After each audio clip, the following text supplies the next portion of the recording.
গভীর যখন রাত হয় রব ডাকে, কার কি লাগবে আমারে বল, আমারে বল, আমারে বল, আমি তোর সে চাওয়া পূরণ করতে রাজি বান্দা।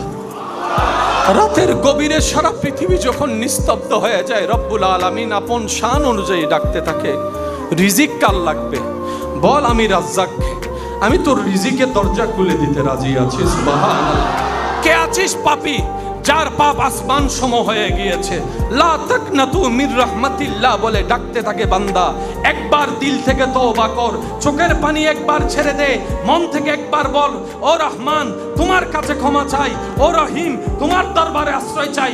বান্দারে তওবা করবি একবার, কবুল হলে সারা জীবনের গুনাহ মাফ করে দিতে রাজি আছি, মাফ করে দিতে রাজি আছি। ও অসুস্থ বান্দা কারা আছস, একবার আমার কাছে একবার দয়া চা, আমি তোর রোগকে শেফার মধ্যে পরিবর্তন করে দিব। সুবহানাল্লাহ।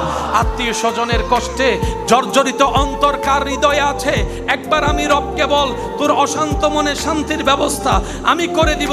প্রত্যেক দিন গভীর রাতে রব্বুল আলামিন কুল কায়নাতের স্রষ্টা আপনাকে আমাকে আমাদের মতো নাখান্দা গুনাহগারকে ডাকতে থাকে, ডাকতে থাকে, ডাকতে থাকে, ডাকতে থাকে। ওদিকে যারা রবকে ডাকে, রবের নজর তাদের দিকে নাই। যারা বলার আগে ডাকে আসমান জমিন, তাদের দিকে রবের কোনো নজর নাই। যারা আপনি আমি ভুলে যাই, তাদের দিকে রবের নজর। আয় মা গাররাকা বিরাব্বিকাল করিম, মা গাররাকা বিরাব্বিকাল করিম, মা গাররাকা বিরাব্বিকাল করিম, মা গাররাকা বিরাব্বিকাল করিম। অন্যদিকে বলে লা তাকনাতু মির রাহমাতিল্লাহ, লা তাকনাতু মির রাহমাতিল্লাহ। গুনাহগার যখন নিজের পাপের বোঝা কাঁধে নিয়ে লজ্জায় মাথা নিচু করে আড়াল হয়ে যাচ্ছে, রব বলে বান্দা তুই কোথায় যাস? বান্দা বলে আল্লাহ এমন গুনাহ করেছি, নিজের আত্মীয় সামনে দাঁড়াতে লজ্জা পাই, তোমার সামনে কোন মুখ নিয়ে দাঁড়াবো, তোমার সামনে কোন মুখ নিয়ে দাঁড়াবো?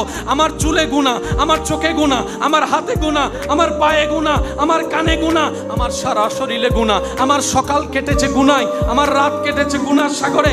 আল্লাহ কোন মুখ নিয়ে যাব তোমার দরবারে? তোমার রহমত নিয়ে জীবন যাপন করেছি, কিন্তু অবাধ্যতা করেছি তোমার। আল্লাহ হায়াত শেষ হয়েছে, আর বেশি দিন বাকি নাই। রব বলে যে তো কি হয়েছে? বান্দা তো তুই আমার, বান্দা তো তুই আমার, বান্দা তো তুই আমার, বান্দা তো তুই আমার। তোর মা তোকে অবিশ্বাস করতে পারে, অস্বীকৃতি জানাই ফেলে দিতে পারে, তখনও মনে রাখিস আমি রব তোকে রহমত দিয়ে কবুল করতে রাজি।